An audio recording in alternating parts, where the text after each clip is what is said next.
sun'iy nefeslendirishni ham meditsin biz nima qiladi? Bizning uyda o'g'ri yo'q, yili qo'ygan yili yo'q deb. Nim qo'li xotin kishining bizimizga aytishi, boshqalarga kerak. Nima bo'ladsa? Hech nima. Oshxona turaverib, bizim tutib olmaganda sen ha? Ya chiqam yerga. Nima bo'ldi? Ma bizning uyda qasharak chiqadigan dori bormi, yo'qmi? Qanday? Yo'q, oshxonada qapoq qarisi chiqib qopdi, g'ong qilaverib, chechib qo'yam kedayim chiqib. Xotinning quloqdan bundoq o'tdag'icha ishlarni qilib o'tiraverasizlar oldi sizlar. Shuni qilib o'tiray desam, to'ka pochadek oshxona o'chiradi, geng qilaversan, quloq chiqib qoladi ekan shu qiziq nima ekan. Nima bo'lding demamsa, o'zing oshxona turadi demay degina nima bo'ldi? Bu suiqash tayyorlay degan qo'yib qo'ygan tetit qurum yo'qtirda. Qilib xushbo'ynam. Ha. Suiqash soladigan. Suiqashninki shu. Ha.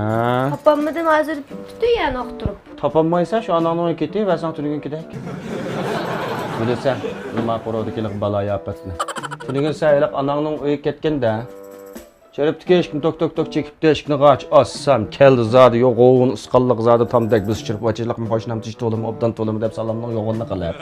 Men tabi bana bir tamak sunulcu yağ şeydi dep demek yoğunda. Onunla tamak çıkmaydı bileme.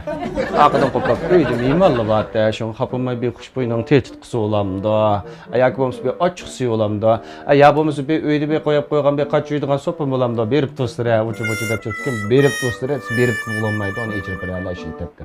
Şundan sen yerim kaltısını yapıp koyarken sayılık suyu kaçtan kurtulur. Şunu bədim qanday qılım hem de uğutlamış bana amma hiç ketmeydi o. Bırakın da.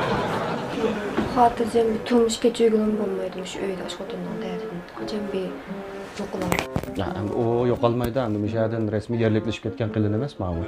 Shu seni shu ko'ngli yerim bo'lib ish qilib ketmasin deb ata aytin etigen çavuşudan bizni echirib qo'ydim. Şu iyi boy bəsəm, benim miyadi batır dep mayaq tıqıb qoymasam, yani işkin tok çəkisinin qolları bək kangra, cügürüb çıxıplan tüstü mani işləsinlər çıxızıb qoyulamaz mı? Ma bizning uyga lazım bo'ladigan bo'lgandan keyin tiqib qo'ydim.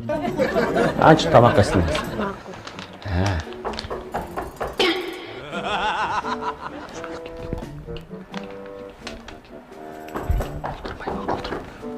Hoşlar içim gençlikler böyle yolculuğunun kuşboyuna tetikçisi edip tükettiğini görgen öyle ben o zevkler. Koştum.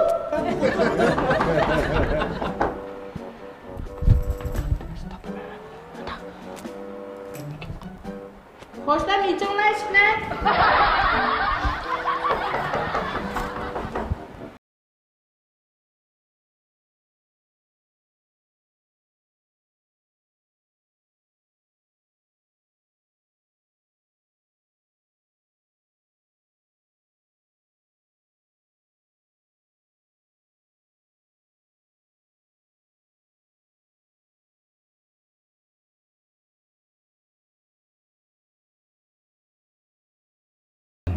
Ma, başlaman. Basala başlaman. İşte Allah'ımı görüp itilim, ma ködün, ma bezdin tutulmak bek ders önce cügürüp çırda. İşte çıkıyım bolsun kapkası ma. Astı çıktılar. İşte mamızak asarım. Yapçırak kapkası. Hoşlar gelip ben çıtılmanın üstüne bağlı. Oy, ne oldu? Oy, ne oldu madem? Elim ne oldu? Koşlar ne oldu? Kopsan ne oldu? Koşlar ne oldu? Telefon ciddi kutup telefon koyman. Bakın baylar hoşlar ben kitaptan körüp alganlar sun'iy nefeslendirishni ham meditsin biz nima qiladi? Ne oldu koşlar? Sapmı asla. Tüde bitirte degan bitilib benim avz qoldirib bilan. Masla xo'shnan. Sizga lazımlıq mı şu o? Mamsa ya bo'ldi. Rahmat. Qo'ng'ir degan oldu. Saqayli ko'rsa. Asqashni saqaydim. Rahmat qilsam saqayganman bo'lsinlar. Bundaqlar. Chaqiyal birdigan chibangdek turib sun'iy nefeslendirmen davası ba. Ma uydan ko'chaman men. Qo'plan bana. Oltin bizeki telefon qilaman. Ma uyni ko'chib bersin.